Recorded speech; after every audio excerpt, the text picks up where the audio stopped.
Fighting a loss of voice, sore throat, Harbin. I don't know what you want to call it, but I'm here. I don't know if you want me to say what I would call Let's keep it PG here. it. Okay, I'll choose not to speak. You told me off air why my throat was hurting, so I'll let the listeners read into that what they will. Yes. Maybe you just need a Ricola. Yes, Yeah, and a hot glass of tea or something. yeah, that'd work. A little bit of honey. It was doing better this afternoon. It's gone back downhill again. But the Vols won. That's all that matters, Harbin. You gave your all. I Well, felt like I had a little bit of effect there in that north end zone on a couple false starts by Florida there late. they I think turned it around, was and right. it was the niece effect. The niece effect, not the Neyland effect. No, I heard Florida's coaching staff actually talk about it as we were walking around the stadium after the game. Well, I'm glad somebody gave me some credit because all I've had done all weekend is this. It's a niece bitch fest. Just Bitch, all weekend. Yeah, everybody's just been bitching and moaning at me all weekend. I just got it a minute ago. I went in to get my microphone. Reagan was like, "What do you think you're doing?" Like, getting my microphone. Everybody's bitching at me all weekend, Harbin. well, maybe you shouldn't oversleep. I got to do better. I do need to do better. You absolutely need to do better. But And hey, you did just enough to get us the win, and we're gonna build on it. And we're gonna be better for next week. yeah, and a good coach will, like, hey, we happy we won, but we got some flaws to correct, and we'll do better next week. I promise. Sure. It'll be better. But it was still a good day yesterday though at the tailgate. Oh yeah, had a great turnout. Uh, Huge yes. turnout. Which leads us into our special guest of the week. Yeah, tell us Recurring, who's with us here tonight. so we have recurring guest and friend of the show, Mr. Jake Minot, and we also have first time caller, long time listener, Mr. Thomas Forrester. Happy to be here. Uh, they Big were both, Tom. they both joined us at the tailgate yesterday. We are currently in Winston-Salem, North Carolina. We're actually on Wake Forest's campus currently. Did you say Uh, you saw Chase Burns while you were there? I did. I did. How's he doing? Well, we'll just call it suspicious activity. But I'm not one to judge. So to each their own. I just let them be. I didn't say a word. Um, it is what it is. Some would call it interesting. We'll just put it that way since it's peak Hmm. this week. Very interesting. Yeah. So, Well, why are you guys in Wake Forest? all right, well, I'll let the pros handle that. Tom, tell us why we're here. We're here doing Corn Ferry Tool Q School, first stage. Get through this one, you got two more to go, but got to give it a go at some point. So, here we So Harbin, obviously for the listeners out there, Tom is not from Strawberry Plains or Mascot, is he? No, I'm from Maryville. He is from Maryland. Okay. He's from Maryland. No, Tom's from England. You're looking at three Carson Newman Eagles sitting in front of you, or if you're listening on your drive to work or something, you're listening to three Carson Newman Eagles. Um, but yeah, he's a Maravillian. Is that how you say it? Maravillian? You can say it like that. Maybe. We'll have to look into that. I'm Maravillian. not sure. He's a Maravillian. That sounds better. Maryville, there you Uh, my way of England. So go. for those that listened to the show last time Jake was on, we told you a pretty good deal about how this kind of works. That was at pre-Q stage 4. Obviously, Jake made it through. So just survive in advance. It's That's what we said, Jake. Survive in advance. Yeah. Jim Valvano. That's all it is. Doesn't have to be pretty. You just got to move on. You ain't gonna play good. You're just gonna play good enough. That's right. And you are what your score says you are, Jake. Thank you. And you're under par, so there you go.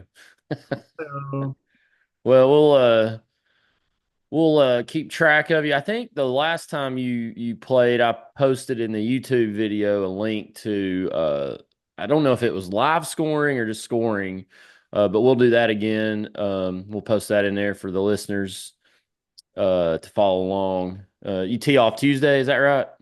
Tuesday, yeah. Tuesday. First What? round, What? Tuesday through Friday. Gotcha. 72 Well, holes. we'll be sending out good vibes to North Carolina for you. Cool I deal. should have gave you a couple stickers to stick on your shirt while you were playing. I didn't think about that. Oh, well, I'm still waiting on a hat, maybe a polo Eh, with a logo we gotta on it. get our Where's apparel the game. merchandise piece? We gotta get our apparel game in order. Suck everything else, Harbin. I'm slacking.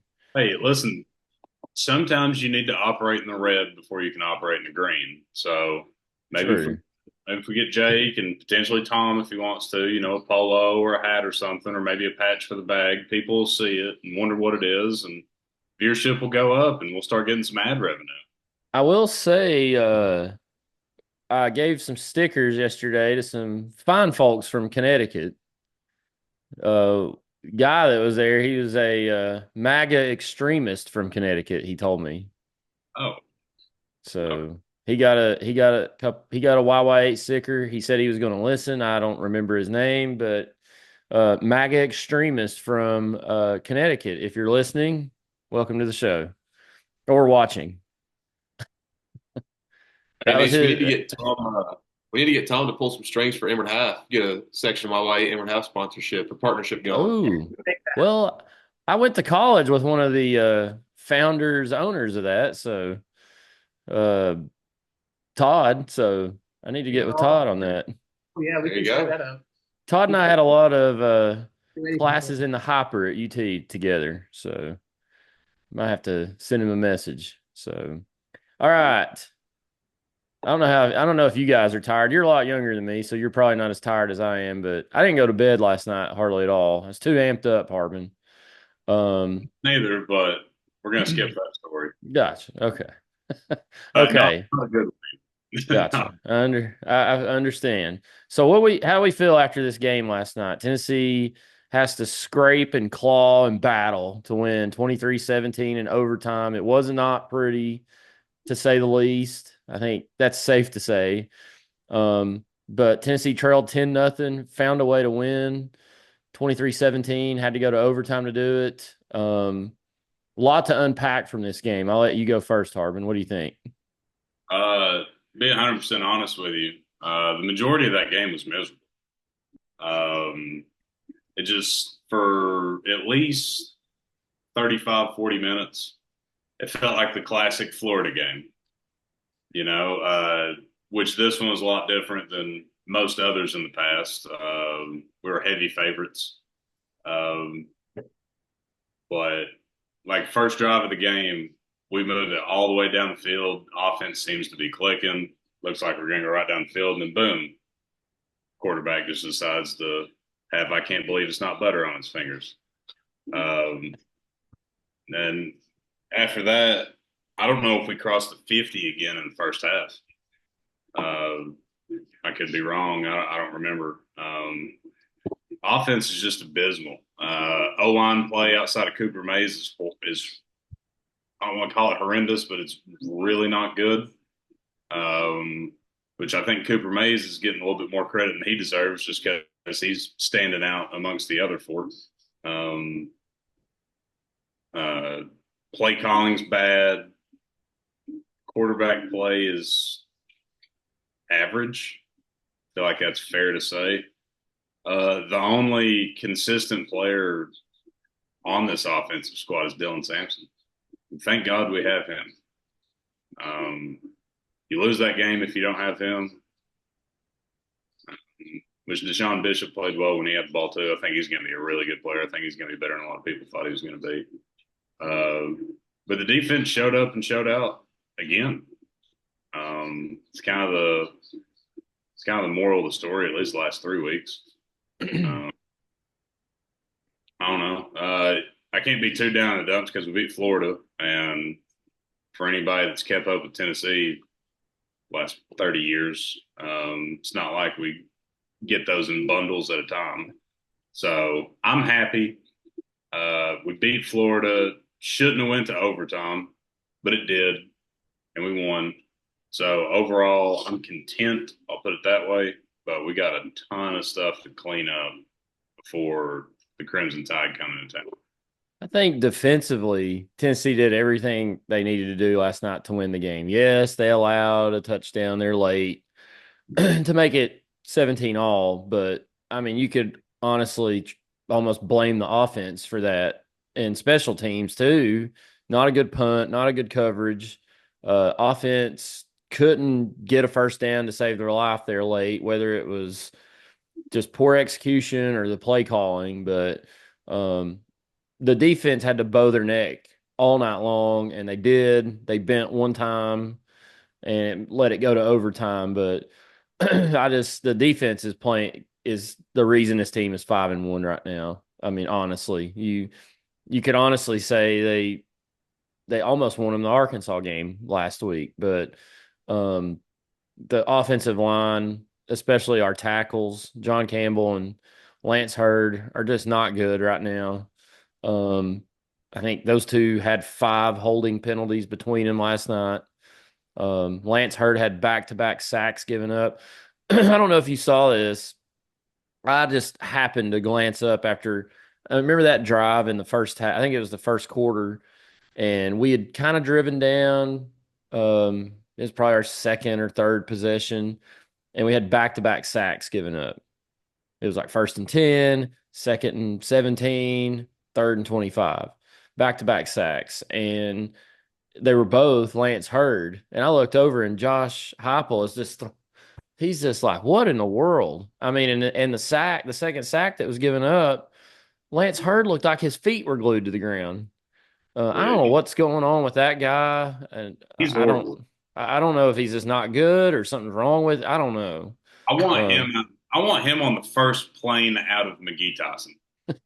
I think Josh Heupel's got to look at something different on that line, especially with him. He's been awful 2 weeks in a row. John Campbell has been better, but he's still not been good.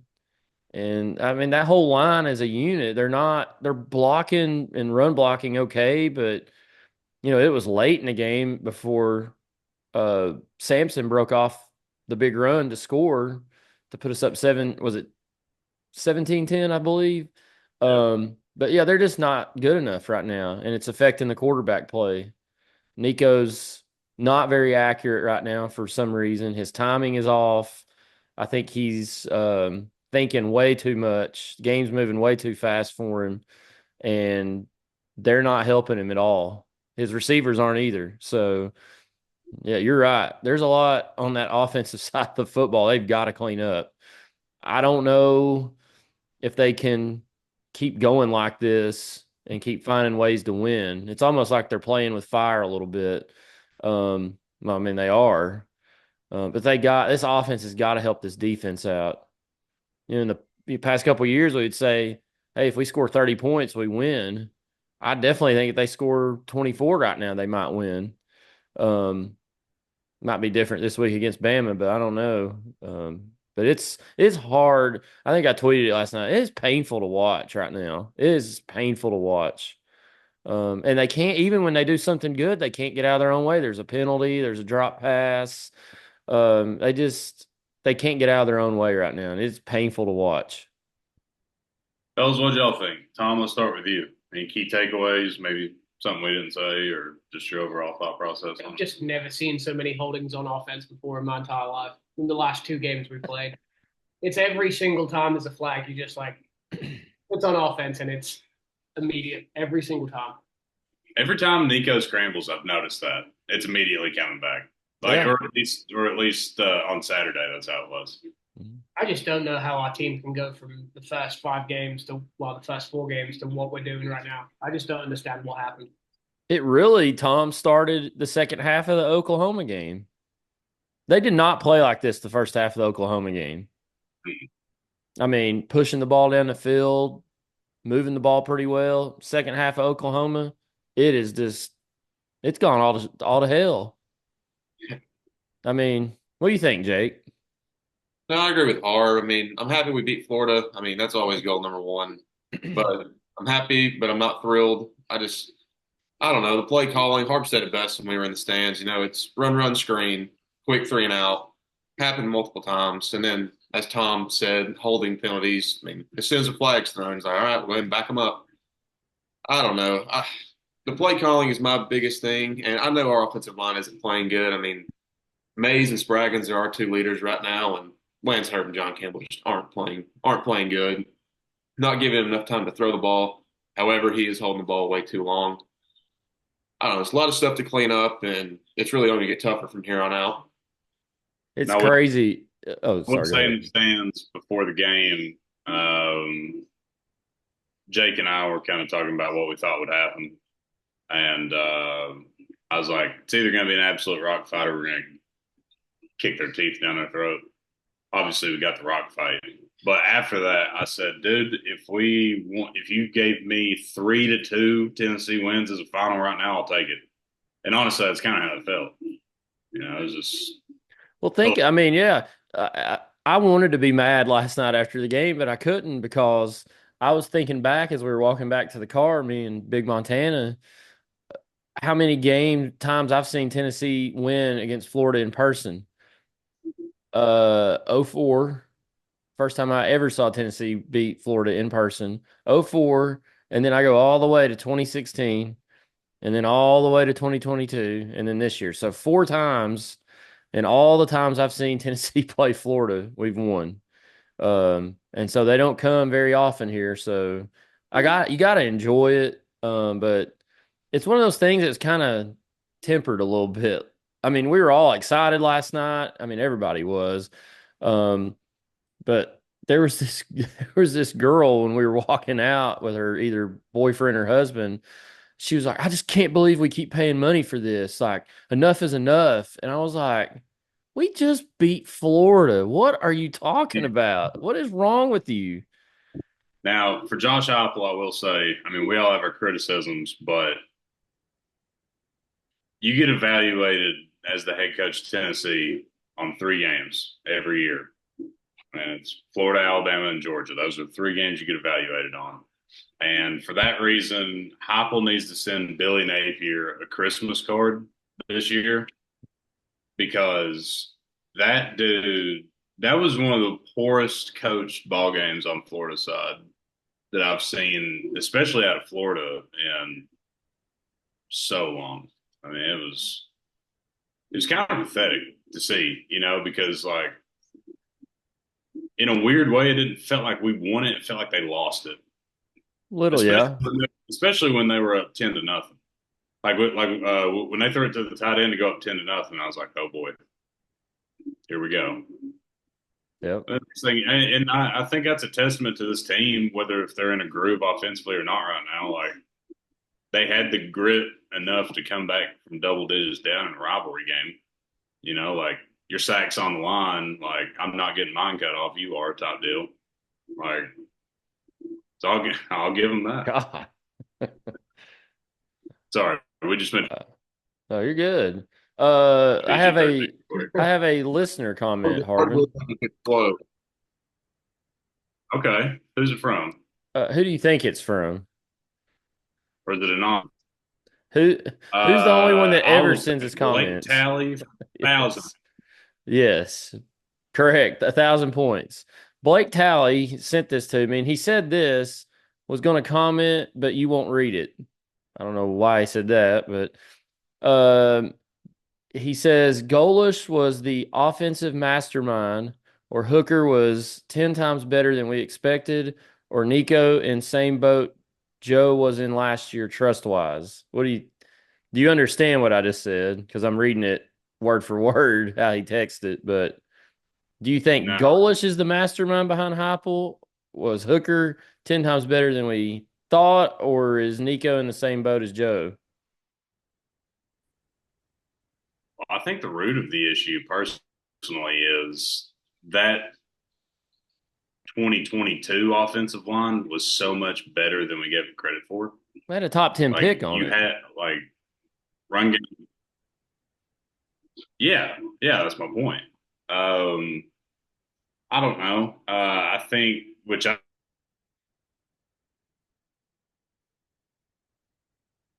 Uh-oh. Harbin's froze up on us. Don't know what's happened here. Well, while we work on the technical problems, I'll give my comments to Tally's comment. So he was asking if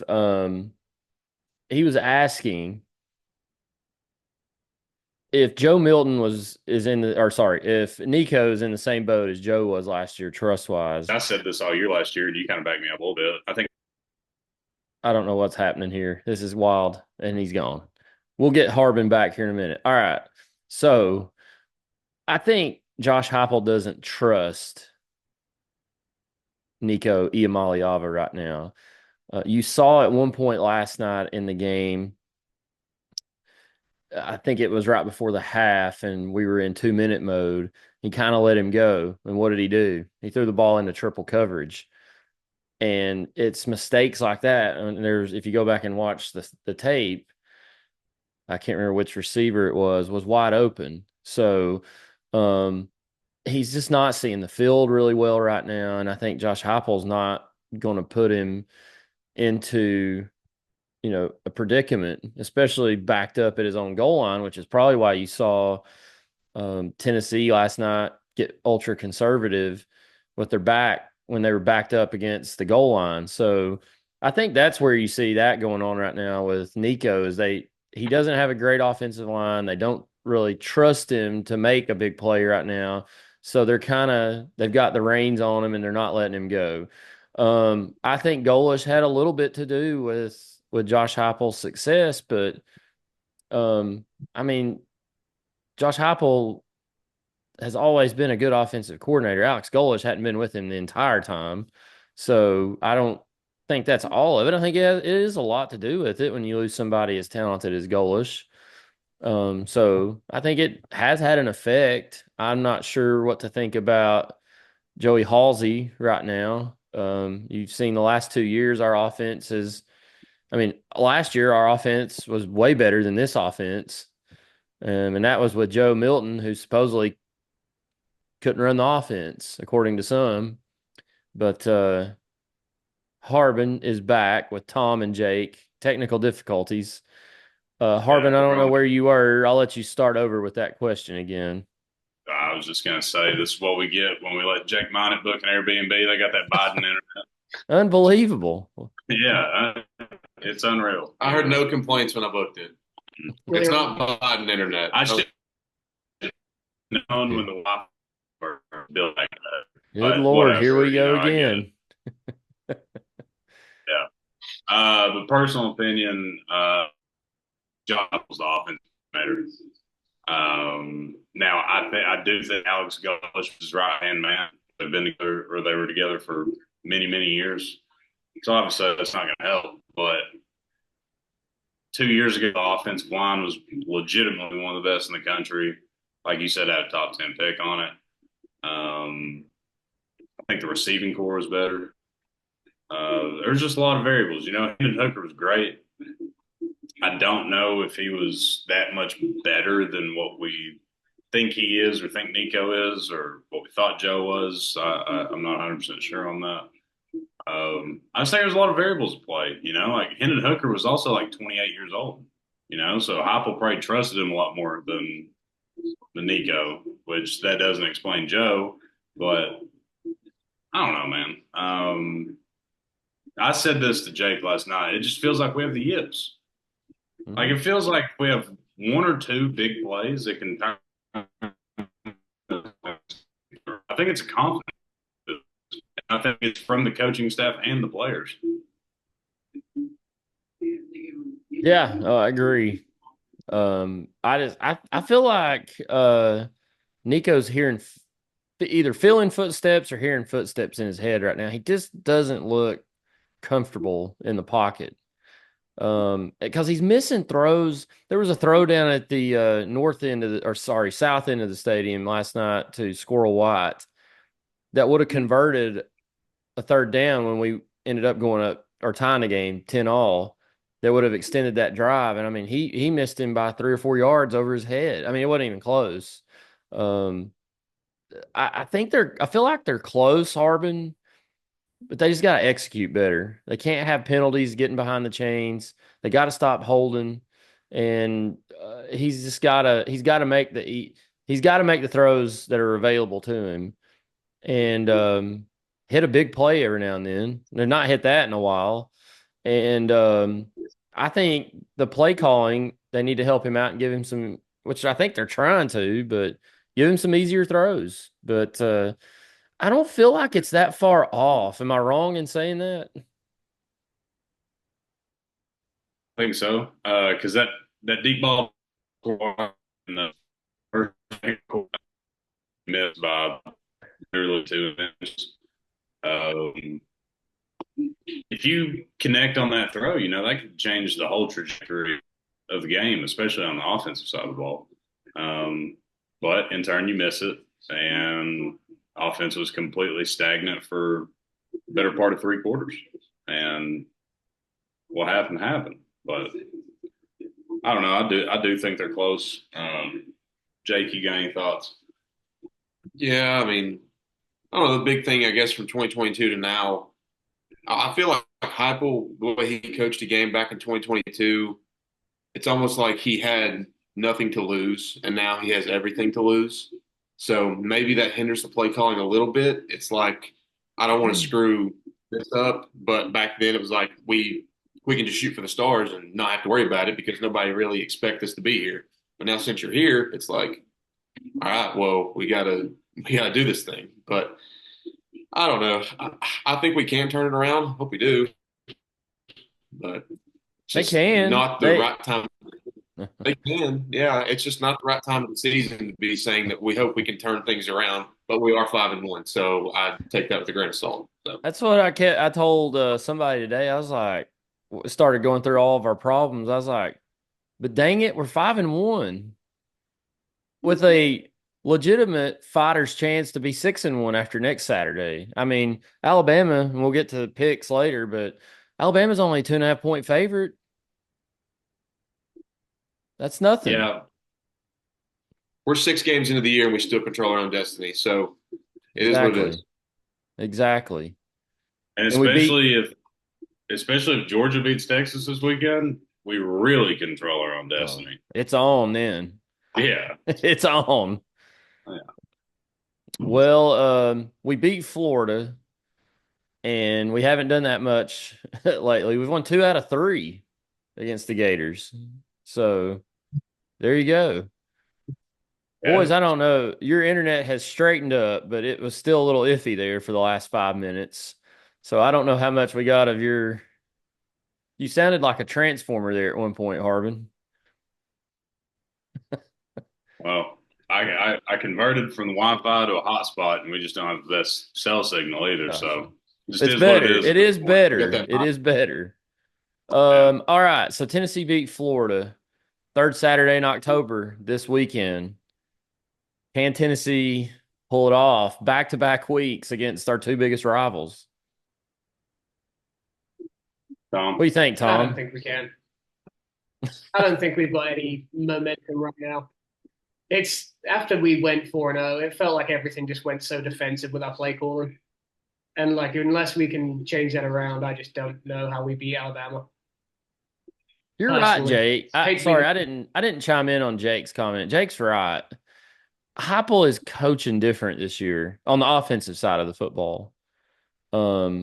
It's like he's afraid to lay it on the table, so to speak. He was not afraid to lay it on the table a couple years ago. Obviously, he had a lot of dynamic playmakers. This year, I think our receivers are mid at best. So yeah, you're right, Jake. It's totally different feel. Here's my point, and this is backing up Tom's point.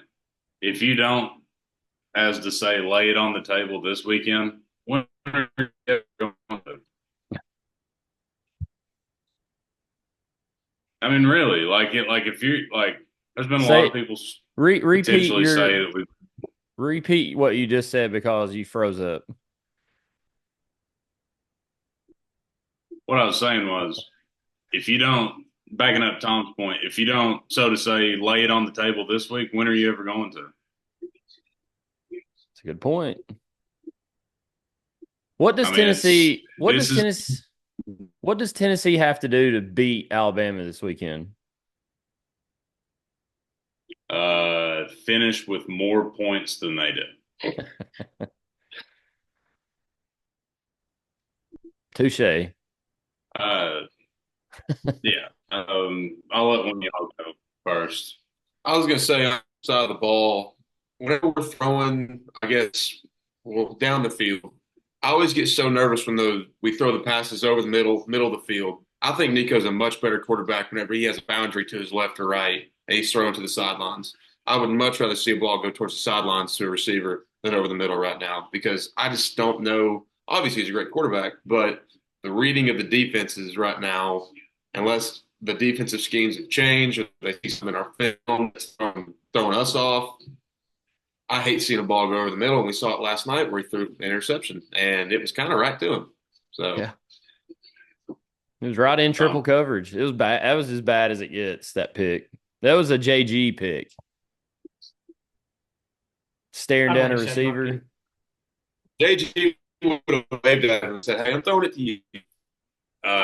Niece, I will say the funny thing is, you remember like 4 or 5 weeks ago, like after the first half of the Oklahoma game and after we played Chattanooga, Nico made a couple like post route throws over the middle and some crossing routes. And we joked that throw works on literally any level against any competition.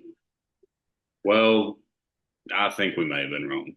Yeah, we might have. That may have been a mistake on our part. Yeah, if you're lacing them over the middle against UTC, comes to find out, it 100% of the time against the SEC.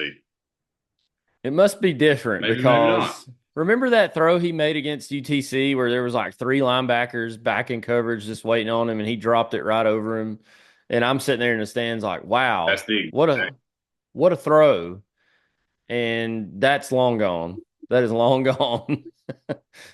a month and a half in. So Well, with all due respect to the players at UTC, there's a reason they're UTC and not LA.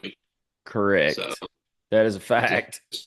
The level of competition has picked up, and this I was listening to I think it was the VolQuest guys this morning, and they were saying like this league almost, I think it was Austin Price, mimics the NFL now, not in the quality of play, but every week in and week out, you don't know who's going to win. I mean, you can even see it with Kentucky and Vanderbilt now. Vanderbilt's 4-2. What's going on? But it's like every week you don't know what you're going to get, and that's why I don't think you can discredit. They're not as good as they usually are. They're national powers, but Tennessee's beaten Florida and Oklahoma. I mean, those teams have won national titles this century. I know it's been a while, but they're still Florida and Oklahoma. So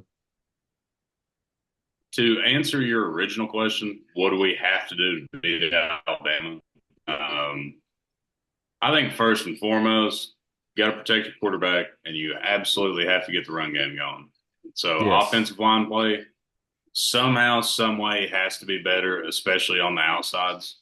And we got to put sustainable drives together. Like we can't let our defense be out there for 9 or 10 plays, make a big stop, and then our offense have the ball for 45 seconds and punt it away. That can't happen because Alabama's good enough to take advantage of that. And on the defensive side of the ball, you absolutely have to contain Milroe. You have to make him beat you in the air. And you got to get pressure on him too. But one weak spot of our defense that I've noticed is quarterback scrambles, not necessarily design runs. We're pretty good at stopping those, but quarterback scrambles have kind of been our weakness a little bit. And Florida did pretty well on that this past weekend.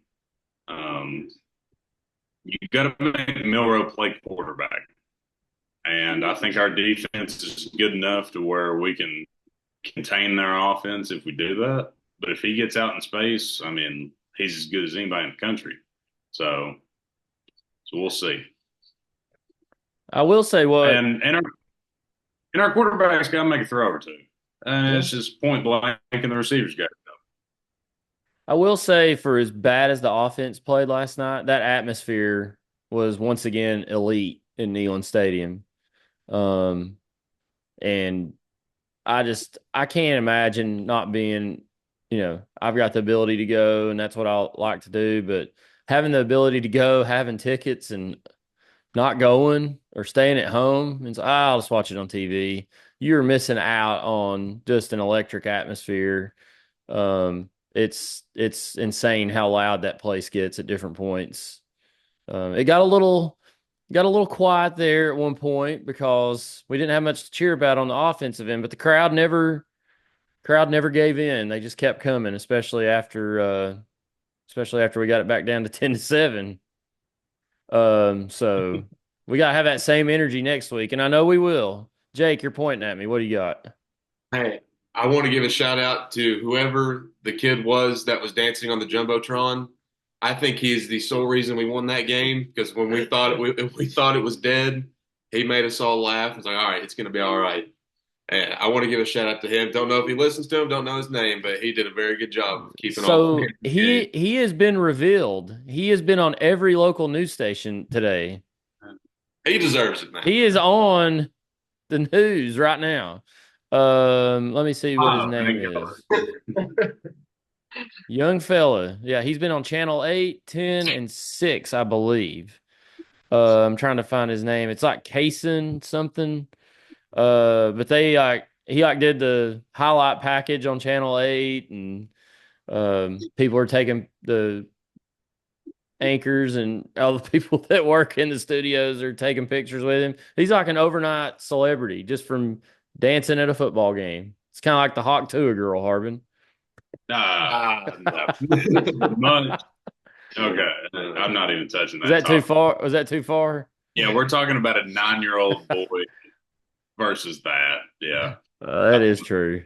I will say, it was funny. He's a little kid, but he was hitting that shit. I ain't gonna lie. He was hitting it, and it got to a point where if you weren't at the game, you may see clips on social media, but if you were not at the game, it got to a point where they would go back to him and he would start dancing and they would pan over to some girls in the student section or something, and the whole crowd would start booing because they wanted the camera to go back to him.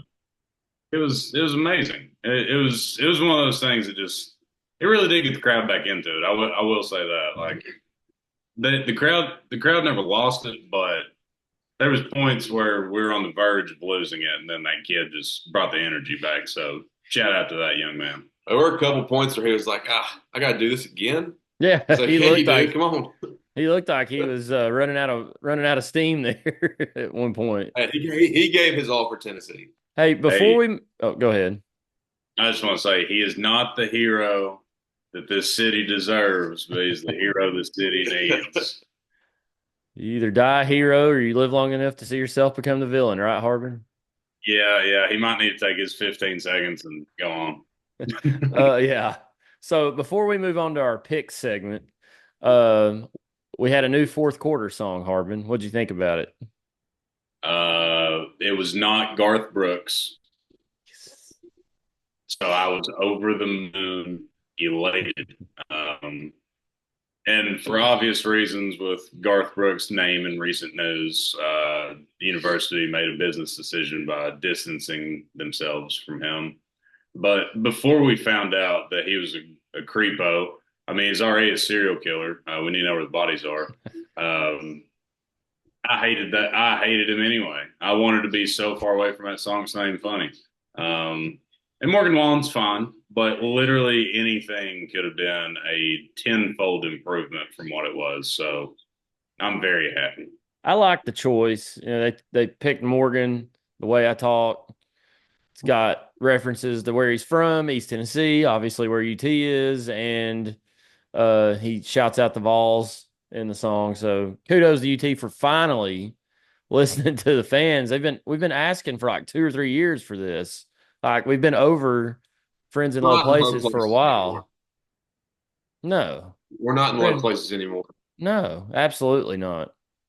All right, Harbin. Let's move on to the picks here. Pick segment. Here on the Section YY8 podcast. We haven't done this in a while, so we're going to get back into it this week. First game on the docket. We'll save Tennessee Bama for last. First game on the docket. Miami -3.5 at Louisville, the Hurricanes. Who do we have? This is a pretty big game, by the way. It is. It's going to fly under the radar on surface level because Louisville's not ranked, but they're a pretty decent team. And Miami has had some close encounters the past few weeks. I don't know. If the spread's 3.5, I'm leaning Louisville. I am. They've may or may not have had some referee help the Hurricanes have the last few games they've played, especially in the Virginia Tech and potentially the Cal game. I don't know. I think Louisville's kind of tough nosed. They're gritty, and it's at noon. Weird things happen in conference noon games. So, give me the Cards. Give me the Cards and points. Tom, who you got? Completely agree. Louisville. At Louisville for sure. Jake? It's a lock. Lock. Mm-hmm. A lock. Wow. Our first lock of the week. Hit it. Who you got, Jacob? Well, I'm glad Hard brought up the time. Noon game. I'll be honest. If it was a 7 o'clock or 7:30 kickoff, I would lean towards Louisville, but I'm leaning towards Miami. Noon game. Weird things happen at noon, but I don't know. Cam Ward's he's playing really good, and there's a reason he's one of the Heisman favorites. So I'm leaning towards Miami. I'm going to take Louisville, but Miami wins. Oh, last minute of the game kind of deal? More controversy with the Hurricane. More controversies coming. The ACC is going to be working overtime to get them in to the playoffs.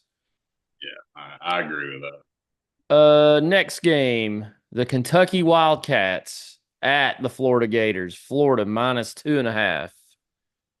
Harbin, who do you got? This is a tough one to pick. Both teams are coming off losses. It's tough. For the sole reason of looking at the rest of Florida's schedule, and they could potentially only win one game for the rest of the season. I don't know.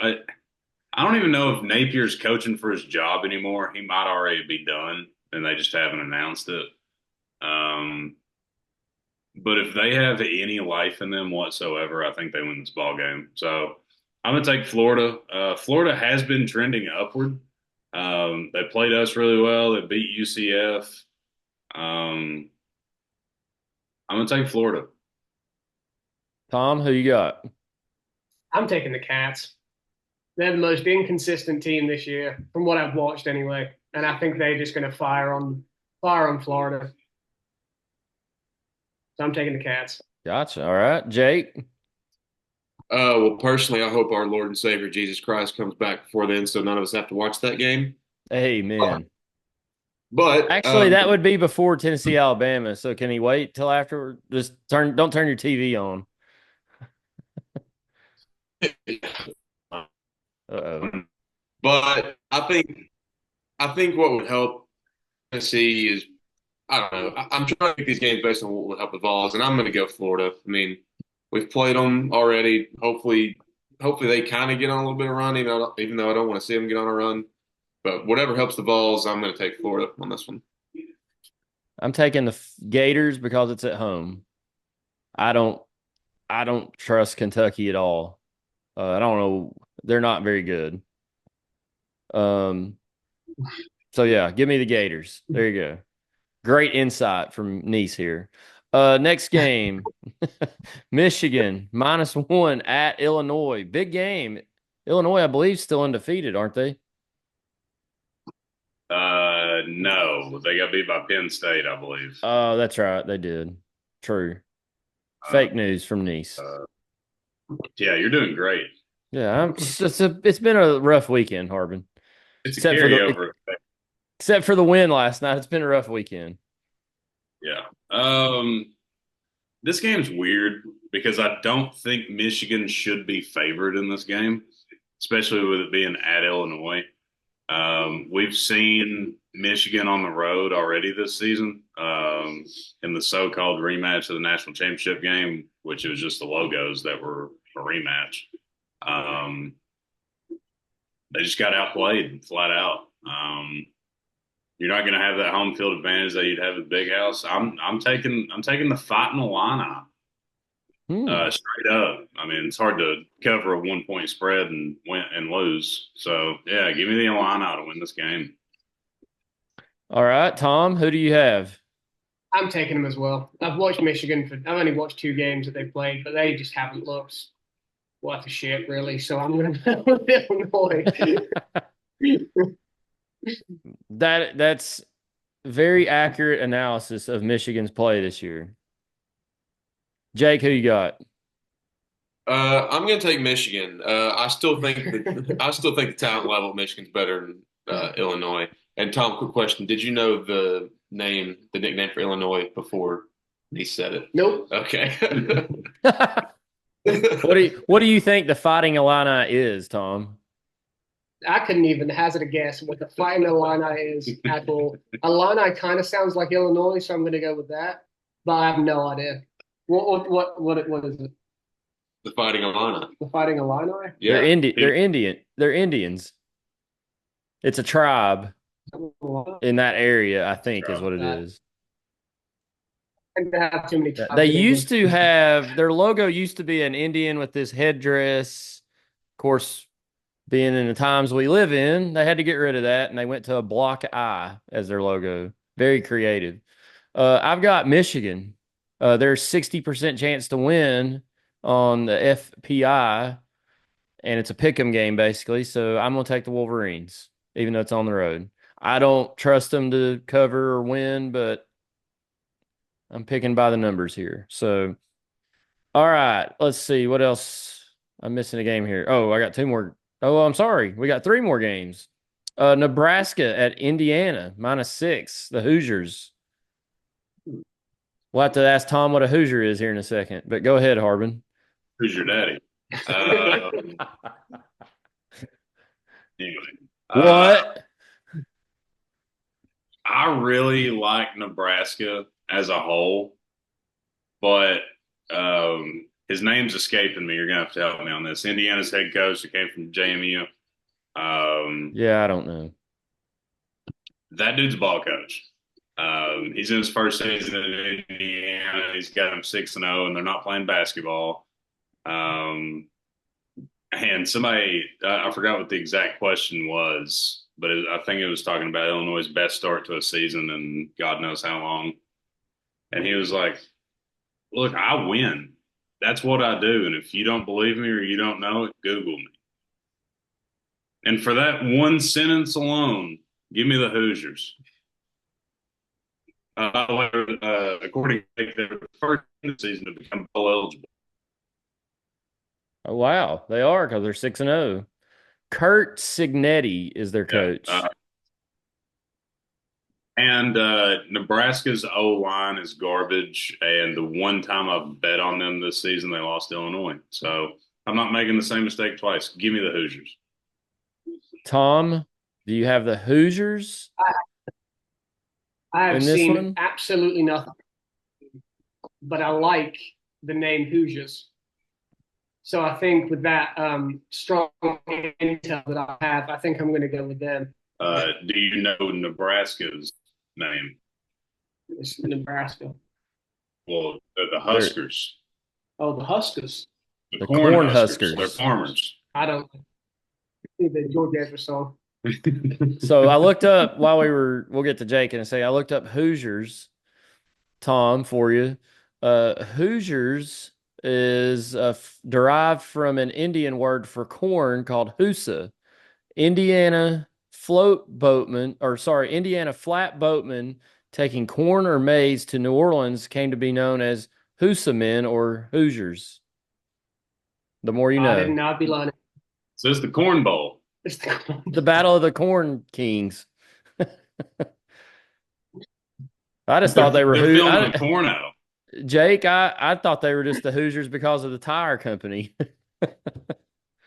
Hoosier That's tires. what I think of whenever I hear him. I think of Hoosier racing cars.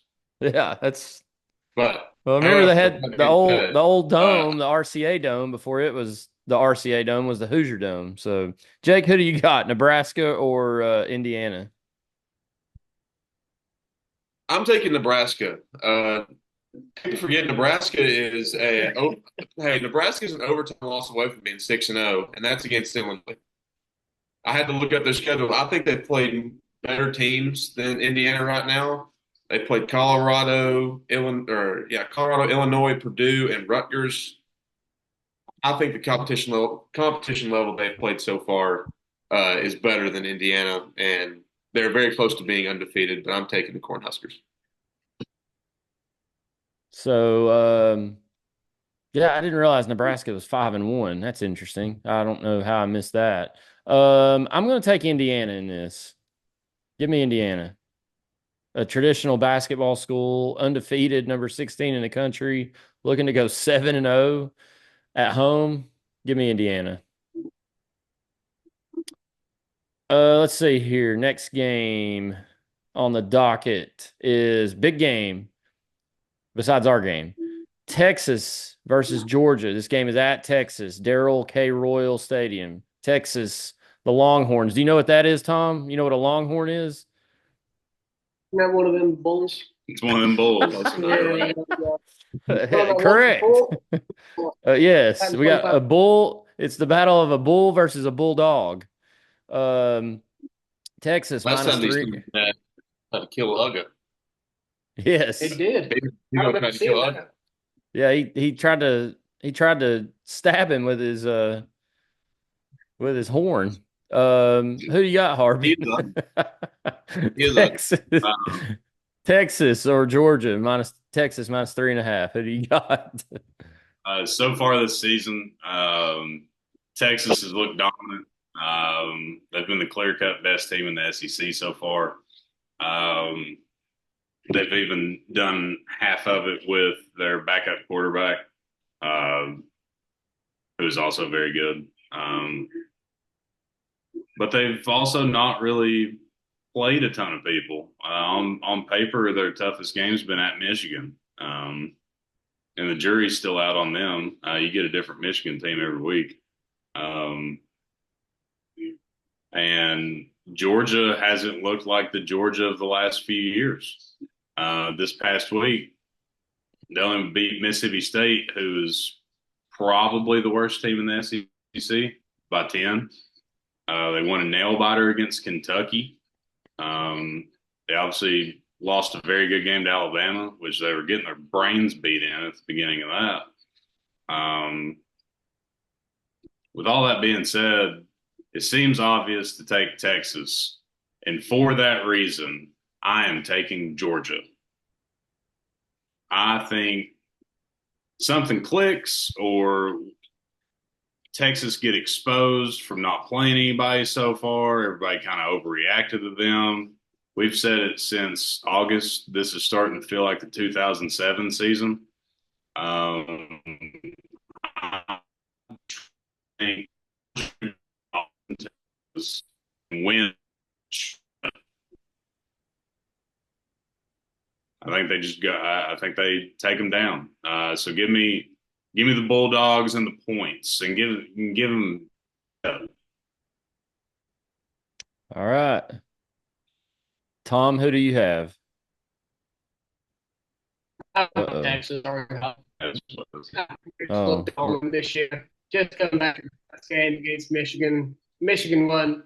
They might not be a phenomenal team, and they pretty much dominate everyone they played. And I don't think they're going to steamroll Georgia, but I think they'll beat them. I'm taking Texas. Jake? I'm taking Texas on this one. I think Georgia struggles with a lot of the same stuff that we struggle with right now, except on the defensive side of the ball. We're clearly better. I mean, Georgia gave up 31 points to Mississippi State at home yesterday. I don't see that getting better going into Texas. So I'm taking Texas on this one. I'm taking the Longhorns, Texas Longhorns. Good. I just think they're better than Georgia right now. That might be proven differently because Texas is actually playing somebody this weekend, but I think Texas is better than Georgia, and I think they win at home. Um, so main event: Tennessee versus Alabama, third Saturday in October. Our most historic rival coming to Neyland Stadium. It's going to be a beautiful scene on the Tennessee River, Neyland Stadium, mid-October. Fall is here. Harbin, the leaves are falling. It's getting a little chilly. Temperature's coming down, thank God, a little bit. Bama is -2.5. You and I both picked Alabama, I think, in our season preview to win this game. Or did you pick Tennessee? I picked Bama. I know I did. Obviously, things I are. picked, Go ahead. in August, I picked Alabama. Um, but I'm going to let Tom kick us off on this one. Tom, who you got? Like I said, we've got no chance of winning this game, but you can't back the loss to Vanderbilt. If you can give up 40 points to Vanderbilt, we can beat them. So I'm taking Tennessee. That's a great point. That's a great point. Georgia State can beat Alabama by deductive reasoning. Jake, what's your pick? I'm going to ride with the Vols always. Hypothetically, I asked them this yesterday. If Alabama did lose to South Carolina, does Nick Saban take over in Knoxville the week after? But I guess we don't have to worry about that. We were talking about that at the tailgate yesterday. If they lost to Carolina, would Nick Saban be roaming the sidelines in Neyland this weekend? Obviously, that didn't happen. So, Harbin, what do you got? Or you want me to go? I would prefer for you to go. As much as I want to pick the Vols, they got to prove it to me. And I know Alabama is not the Alabama that we're used to seeing, but we're also struggling a lot offensively. I think Alabama might be a little tick better than us offensively. But I tell you what, if our defense can continue to play like they're doing, force Jalen Milroe or somebody on that Alabama team into some turnovers, the defense and our special team has got to make some plays. I'm talking about like in the punt game. We're not getting much out of that at all. We got a pretty decent return there in the second half from Jermod McCoy. But one time earlier in the game, he fair caught a ball with nobody within 15 yards of him. They got to help the offense out. They got to find a way to put this offense in good situations. If they can do that, Tennessee can win this game and cover, which they would if they won. But I'm going to pick, for picking's sake, I'm taking Alabama. But I think Tennessee can win. I'm not saying they can't win. I think we've got a chance. The numbers say we got a chance. The odds say we got a chance. And I don't think this team's going to lay down just because they're not playing well offensively. I think they've got a chance they're at home. And there is something that does play a role in football games more than any other sport. But I'm going to take Alabama.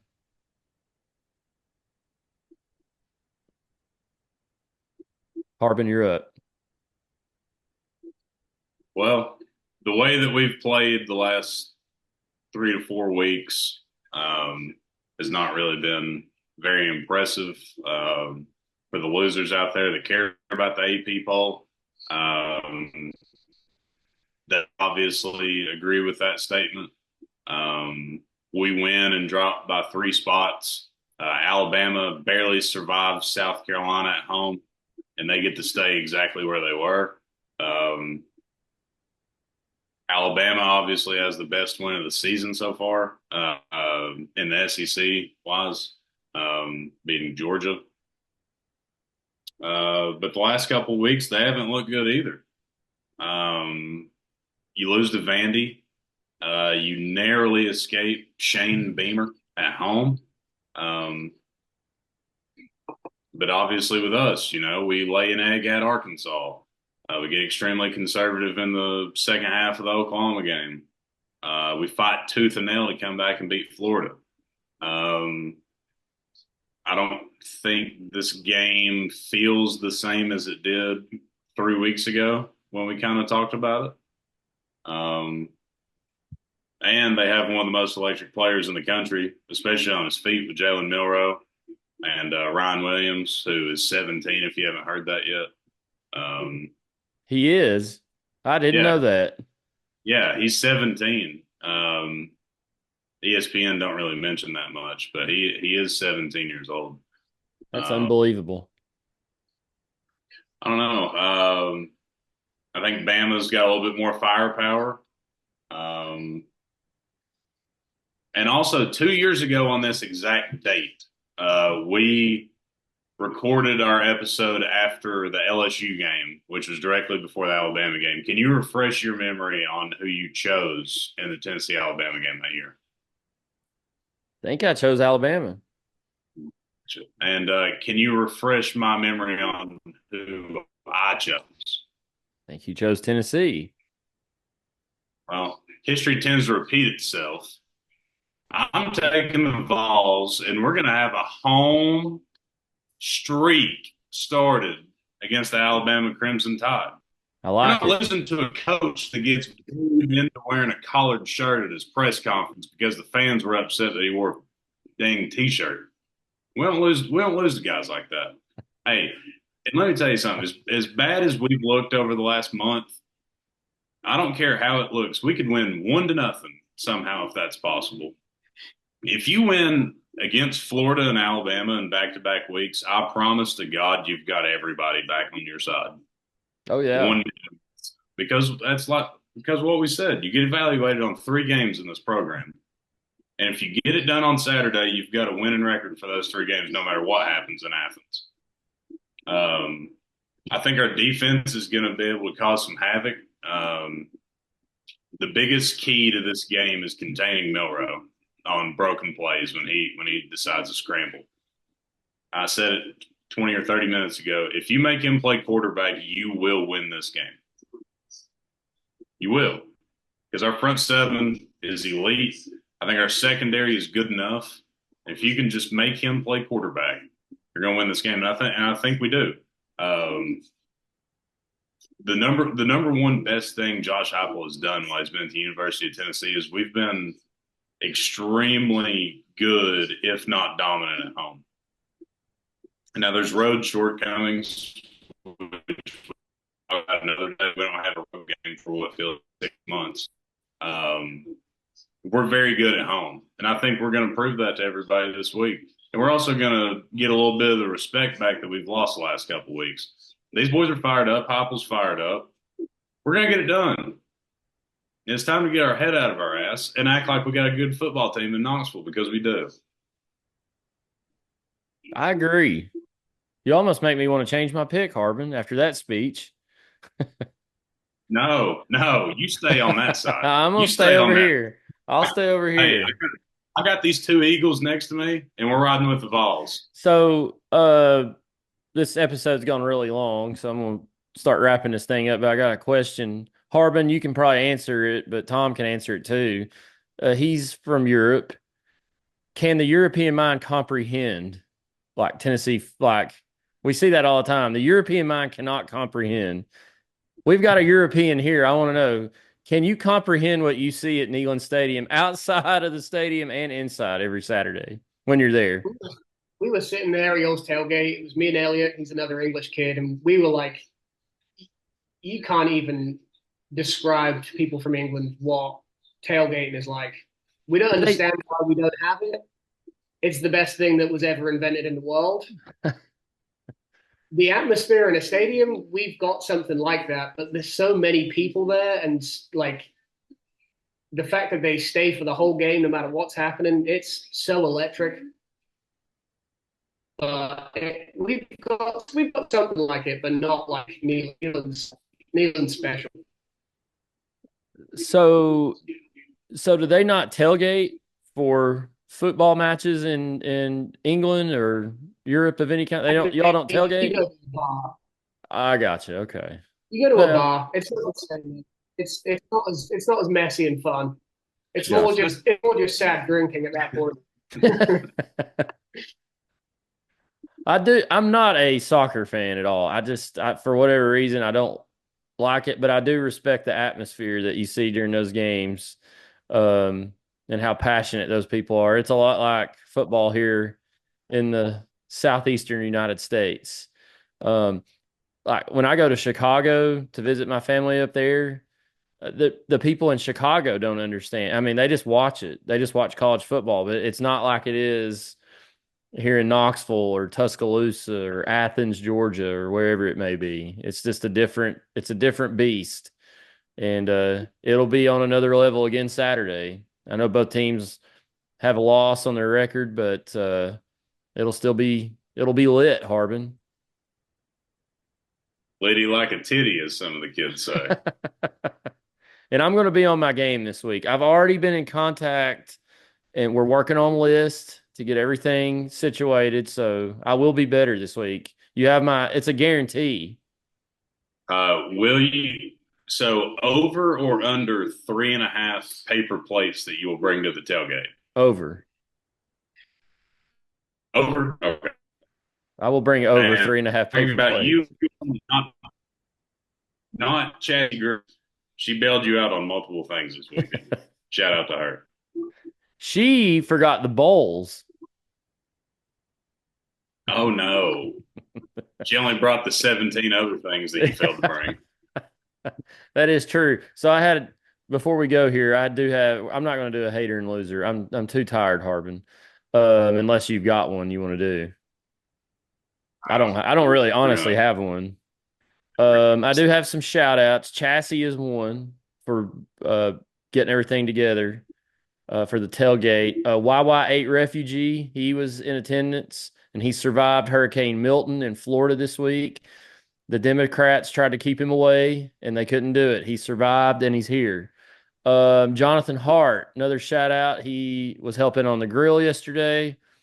Zach Young, friend of your all's, was there. He's engaged now. So shout out to him.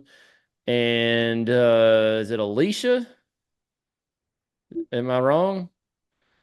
What's his fiance? Yes. Marley. Oh, I was way off. Way off. That wasn't even close. And Jersey. You're right there. I was in the vicinity. I was only half off. And shout out Jersey Kate. That's my shout outs this week. Okay. I do have a shout out, Niece. Okay.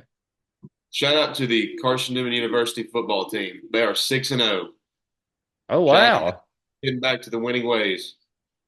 I believe it said that they were ranked this early in the season for the first time in like 12 or 15 years. I butchered that stat, but it's been a long time since the boys look as good, and they're under a first-year head coach. For those that don't keep up with Carson Newman University athletics, which is probably most people in the world, they got Navy's offensive coordinator, and he's That's right. Yeah, and they've got some young talent. They're also on the third-string quarterback, so they're gritty. Let's see. They are hosting Virginia Wise this weekend at Burke-Tar Stadium. I don't know anything. I'm trying to pull up Virginia Wise. I don't know anything about them, but it looks like it's a division and a conference game. So big game in Jefferson City this weekend and in Knoxville. Let's see. Carson Newman plays at 1:00, Tennessee at 3:30. So all eyes will be on Jeff City and then Knoxville. East Tennessee's on the come up. That's right. 11-8. Well, fellas, I appreciate you joining us this week. Good luck on the links. Hopefully we qualify and continue to – hopefully we survive in advance. Survive in advance. That's right. And Harbin, did you bring extra batteries for your rangefinder? We don't need it running out this week. I think we're good to go. Fully charged, ready to roll. Good. All right. Will we see you all Saturday? Yes. Yes. Excellent. We'll be back on the top of the G10, probably in the same spot. So we'll be there. We'll figure out what time and let everybody know when we'll be there. Probably a little obviously earlier than this past week.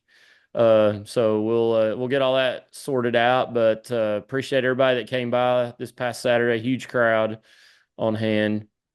We're working on the details to make it an electric atmosphere on top of G10 Harbin. And so we'll be there. We'll keep you posted. If you want to come by and say hey to us. We got koozies, we got stickers, and you can take a picture in front of the infamous Trump flag I've got.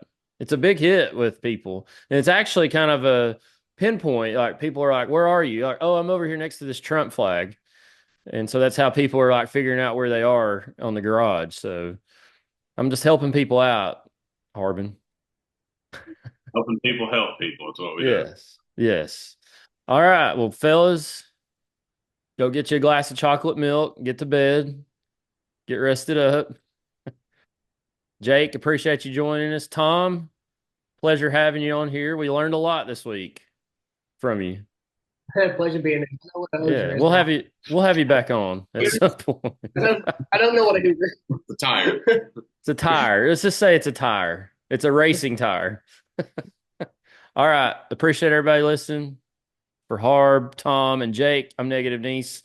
We'll see y'all next week on the Section YY8 podcast.